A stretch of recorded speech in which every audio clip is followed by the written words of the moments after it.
1 dari 3 perempuan pernah mengalami kekerasan fisik maupun seksual. Hingga saat ini, kasus kekerasan terhadap perempuan masih terus terjadi.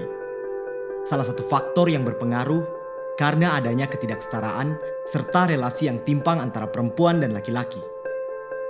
Norma masyarakat yang patriarkis menempatkan posisi perempuan dan anak lebih rendah dibandingkan laki-laki. Hal itu membuat perempuan lebih rentan menjadi korban kekerasan berbasis gender. Kekerasan yang terjadi karena pelabelan yang ditempelkan pada salah satu jenis kelamin. Kekerasan dalam rumah tangga, kekerasan dalam pacaran, pelecehan seksual, maupun pemerkosaan adalah berbagai contoh kekerasan berbasis gender yang kerap menimpa perempuan. Mayoritas pelaku kekerasan berbasis gender merupakan orang terdekat korban, seperti ayah, kakak, adik, paman, kakek, suami atau pacar. Hal itu seringkali menyulitkan korban untuk melaporkan kekerasan yang dialaminya. Kekerasan terhadap perempuan memiliki dampak yang cukup serius. Anak perempuan yang menyaksikan kekerasan orang tua di masa kecil rentan menjadi korban di kemudian hari. Sedangkan anak laki-laki rentan menjadi pelaku di masa depan. Terlebih apabila kekerasan tersebut terjadi berulang kali. Perempuan dan laki-laki perlu bekerja sama untuk mewujudkan generasi tanpa kekerasan. Laki-laki perlu dilibatkan sebagai mitra dan agen perubahan dalam penghapusan kekerasan. Sebab banyak laki-laki yang tidak setuju terhadap kekerasan, tetapi mereka perlu didorong untuk berani bersuara menghentikan kekerasan. Laki-laki juga perlu dipandang tidak semata-mata sebagai sosok yang rentan menjadi pelaku, tetapi juga bagian dari solusi. Dan meskipun mendapatkan keistimewaan, laki-laki juga mendapatkan kerugian dari konstruksi yang tidak adil gender. Kekerasan terhadap perempuan disebabkan oleh faktor yang berlapis dan memiliki kaitan satu sama lain. Lapisan itu meliputi individu, hubungan antar individu, organisasi, komunitas, serta kebijakan publik. Mengadopsi model ini, Rifka Anissa melalui program Prevention Plus melakukan intervensi di masing-masing faktor untuk mencapai perubahan yang berkelanjutan. Di level individu, kami mengadakan serial diskusi kelas ibu, ayah, dan remaja, serta konseling perempuan dan laki-laki. Kami juga melakukan peningkatan kapasitas kepemimpinan perempuan, pemberdayaan ekonomi perempuan, serta menguatkan peran fasilitator dewasa dan remaja.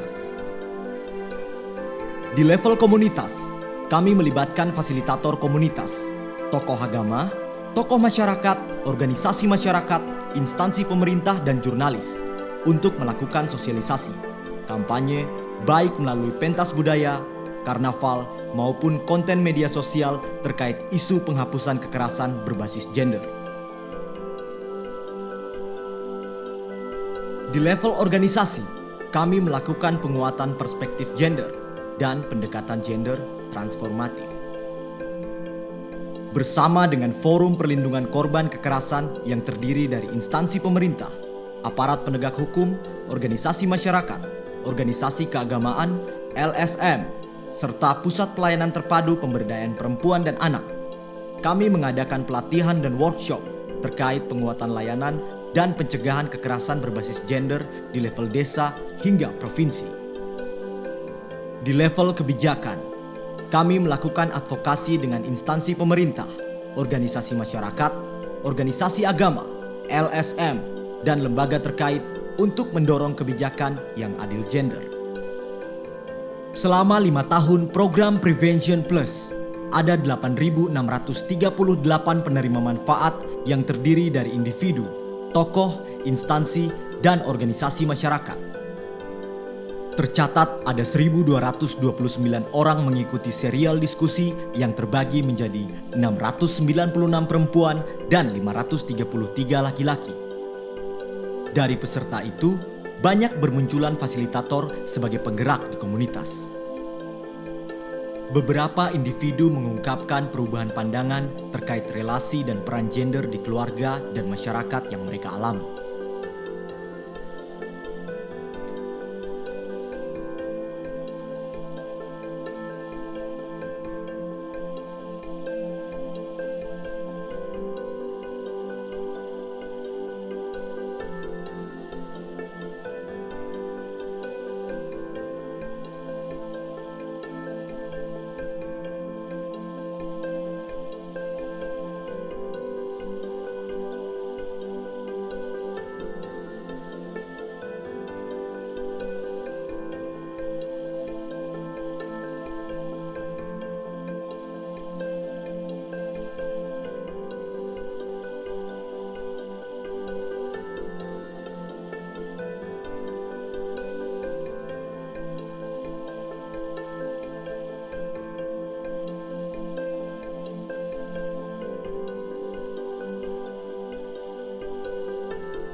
Semakin banyak individu bergerak menuju masyarakat yang anti kekerasan, semakin memberikan harapan tentang terwujudnya kesetaraan.